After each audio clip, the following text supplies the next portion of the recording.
Bom dia, pessoal, tudo bem? Nós vamos para a aula 12. Sou o professor Francisco, disciplina Ideias de Sociedade, aqui do ângulo Sorocaba.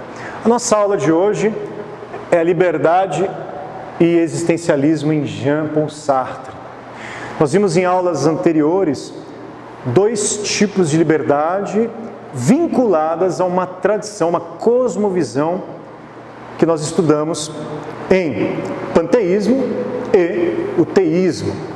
O Jean-Paul Sartre faz parte de uma escola filosófica, de pensamento filosófico, de uma tendência, não exatamente uma escola, mas uma tendência filosófica chamada de existencialismo, marcada pelo seu ateísmo.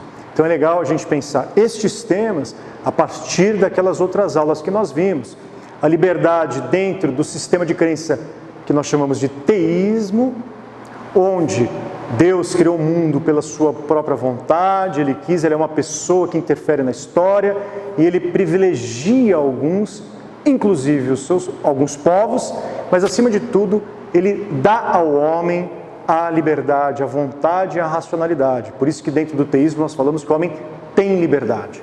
Aqui acentuo a ideia de ter liberdade, porque foi concedida ao homem o livre-arbítrio para escolher entre o bem, para escolher entre o mal. Porém, a essência humana, a natureza humana foi determinada pela vontade de Deus para a salvação do homem. Nós chamamos isso de teísmo, muito resumidamente, tem várias formas de teísmo.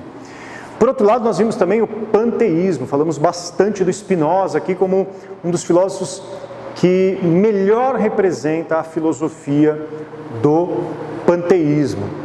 Lembrando que o Spinoza não é um ateu, o Spinoza é um panteísta. O que significa isso? O Spinoza tira a ideia de que Deus é uma personagem fora da natureza e torna Deus parte integrante, idêntico à natureza.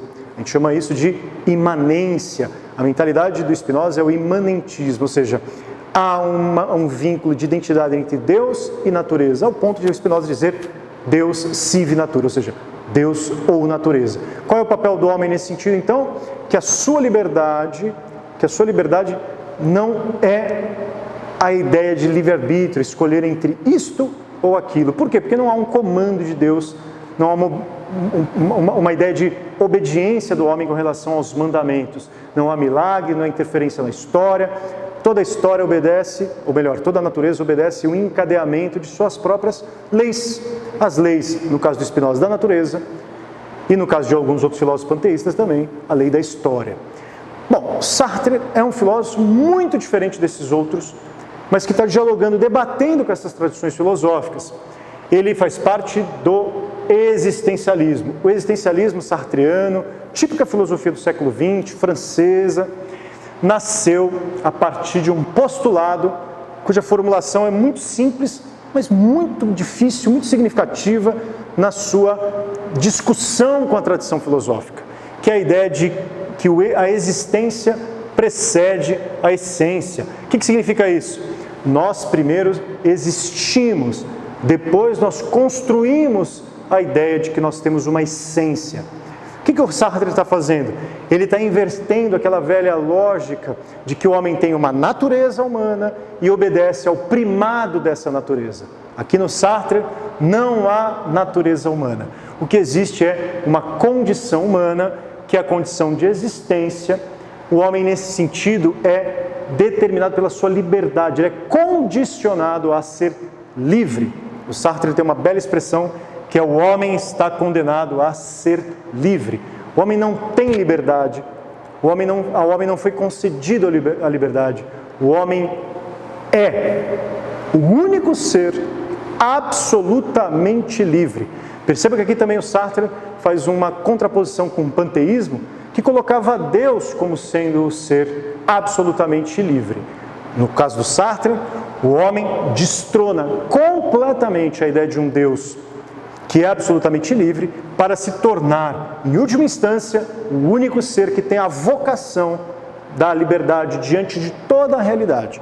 Então o homem aí está condenado a ser livre. E quando você é condenado a alguma coisa, você também tem uma pena, um ônus para carregar, uma cruz que você carrega. A cruz da liberdade é justamente o fato do absurdo. A vida não tem significado por Sartre. São as nossas ações, o nosso projeto de vida que consolida e dá significado. Isso é muito difícil. Quando você se depara em certas escolhas, você sabe que causa angústia entre fazer isso, entre fazer aquilo. Agora imagina se você carrega todo o peso da liberdade nas costas. Tudo o que você faz é determinado pelas suas escolhas. Por isso que o Sartre vai dizer, não há nada que pode condicionar escolhas ruins. Toda vez que eu escolho alguém tomar uma decisão por mim, eu estou agindo de má fé. Eu estou botando a culpa em elementos externos à minha escolha. O Sartre chama isso de má fé, ou seja, o erro moral básico de alguém que supõe ter aberto mão da sua liberdade, mas escolheu ser escolhido. Quando eu digo, eu não quero escolher, escolha por mim, isso também é uma escolha. Por isso que o Sartre vai debater muito, para a gente finalizar esse papo, se Deus não existe, tudo é possível. Essa é uma frase de um escritor russo chamado Dostoiévski, que gerou, no final do século XIX, que gerou muito debate na época do Sartre. O Sartre vai mostrar que é possível a não existência de Deus e ainda assim nem tudo ser permitido. Parece uma contradição, porque se eu tenho uma ordem acima do homem que determina como deve ser a vida, o Sartre amputa essa ordem e vai pensar se moralmente nós humanos podemos criar a nossa própria ou nossos próprios valores. Está aí o debate básico gerado pela filosofia da liberdade e da existência do Jean-Paul Sartre. Muito obrigado, não deixem de ler as aulas e estamos aqui para ajudá-los ao máximo.